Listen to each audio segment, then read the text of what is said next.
I will ask you just to, yep, looks like everybody's on mute. Mute just helps so you don't get the echo. And what the plan is for today is I'm going to start with one recipe, and then in between that, we're going to talk a little about any questions you might have, just as if you were here. Or you can put questions in the chat box, and then I'll get to them between recipes, and then I'm gonna do another recipe. So it should take about an hour or less, but I want to give you guys a little introduction to what my food demos are. So I don't think any of you have been to a food demo of mine. So I typically offer them in studio here, and why they're different. So you can go to Google and Google a lot of recipes. You can, look up recipes in cookbooks. It's not so much about how to. What I care about is giving you the education about the ingredients I'm doing and how to make things easy so you can use them. They are not intimidating. So you can be more motivated to make and cook things when you're in a hurry or when it's an evening. Because I have 2 kids too. I know that feeling, that pressure of like, oh, dinner's on me. But cooking healthy can be easy. It doesn't always have to be, like a ton of prep work. So that's my goal, is to offer you education about food and their disease preventative properties to help inspire you to use them in the kitchen more, and also to show you how fast and easy cooking these types of things can be. So if you have different foods in your pantry that you heard you should be eating, you're going to hear the why today and to help you with that. So that's kind of a quick overview of why I'm doing these food demos. So did you start recording? Okay. So other than that, we are going to get started. So I am excited about this one because this is fast pasta dishes. Pasta is hearty. Pasta can be healthy and it can be unhealthy. Pasta has a bad reputation because it has carbohydrates. And let me just tell you, that is something you do not have to fear. And I'm going to give you some ideas and tricks and tips, oh my gosh, that was hard to say today, about making your pasta healthier. So let's get started. I see a few people popped on, so hi there. So we're just about to get started. So what I'm making for you today, first off, I want to tell you that I'm not making you my go-to pasta recipe because it's so easy. When I have to cook maybe I leave my babysitter with a thing to cook for my kids. I have a 2 and a 4-year-old. I will choose Banza pasta, which is pasta made from chickpeas, very high protein, but also high fiber. And then I'll just use a no sugar added pasta sauce. And then I'll add frozen broccoli, and I'll top it in hemp seeds or hemp hearts and avocado. So what you have is a high protein meal, high fiber meal. You're getting in vegetables and you're adding healthy fats. So hemp hearts are actually, I'll show you, a type of seed, and I don't know if we're going to be able to get on the Zoom, but they're very small and they're kind of white and they're very tender. So they have also a great source of protein and fiber, but healthy fats. So the monounsaturated fats are in these seeds. Lots of vitamins and minerals, and a great source of plant-based iron. So that's something that is really fast, really easy, adds packs a punch of nutrition. All right, so the first recipe I'm going to be making for you today is a healthy Alfredo. Raise your hand if you're into the creamy pastas. Okay, good. That's most of you. Now, why we love them so much is because they're rich and they're tangy and creamy, right? And you think that you can't have those without the heavy cream and the butter and the cream cheese.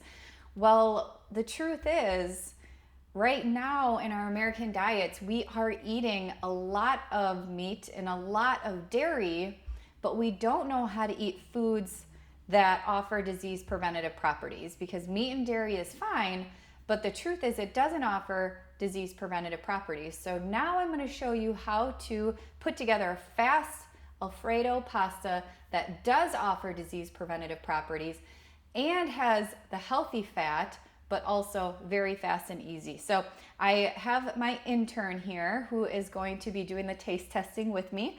And these are my recipes I use with my family. So I'm not entirely winging the recipe. However, this whole food demo thing, we'll see how it goes. All right. Again, write your questions down if we're going along, and I will talk to you guys. And so you will get to ask those, or again, put them in the chat box and I'll take a minute. So let's get started. For this pasta recipe, you just take the second to saute something. Saute any vegetable you have. Who here has not had a leek before? Okay, that's okay. I wouldn't expect you to. So a leek it's a type of an onion, so it's in the allium family, and these offer the same great properties as onions, which are a lot of anti-cancer properties, but they're milder than onions, they're smaller than onions, so they cook faster than onions. So again, my goal is to help you cook fast and easy. These are gonna saute a lot faster than onions, but you're still getting a disease preventative property. The other thing is they're super easy. So this is waste. You don't use the green of a leek. You can use it on a green onion. They're super easy. So you just take the outer shell off, and that's basically you washing it. And then if you can see here, it is layers of onion. So I'm gonna show you in a minute, but it's basically like literally a layer of onion. Do you see how there's just a bunch of layers? So I cut it in half, and then I cut it in half the long way again, so you have a bunch of sticks, and then you just chop them.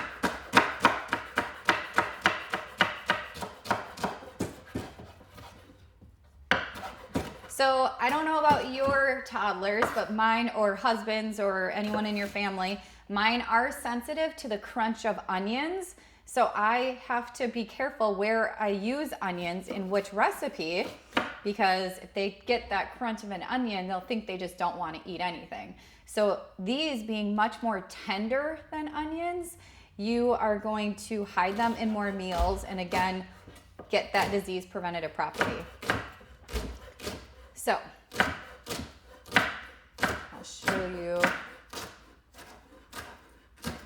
Chopping them is a lot faster too and cleaner.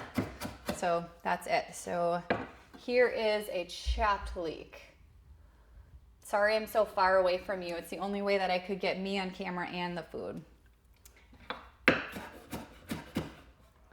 All right, so I'm gonna put these in the pan. Maybe I'm not gonna use all of them, might be too much. So I'm gonna put that over there. So you can use a half of a leek in a recipe or a whole leek. Like one whole leek would be about one whole onion. So we're gonna get this cooking. I like to saute with either water. Can you hear me over that hot plate? Okay, so water. So onions, I will kind of let saute in the pan for a little bit until they get sticky. And then once they get sticky, I add a splash of water. That deglazes the pan so you're getting the yummy flavor of the onion, but also it helps you limit how much oil you're adding, because as you know, it can be really easy to add oil here, and then you add oil there, and then we're adding oil in there. And before you know it, you got a quarter cup of oil in your recipe. So I choose to use an avocado oil. It has a higher smoking point than olive oil. So we are taught to use olive oil all the time. You're gonna start to hear a little sizzle. And olive oil is great and a healthy fat, but it doesn't have a high smoking point. And so when you overheat olive oil, it actually ruins that healthy fat in there and can actually do the opposite.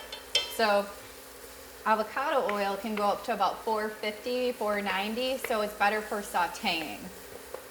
Olive oil is okay for roasting at about 350, but sauteing can get a little higher.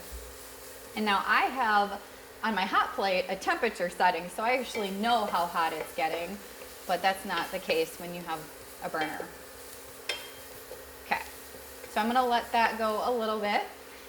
And this is where you can add a little salt.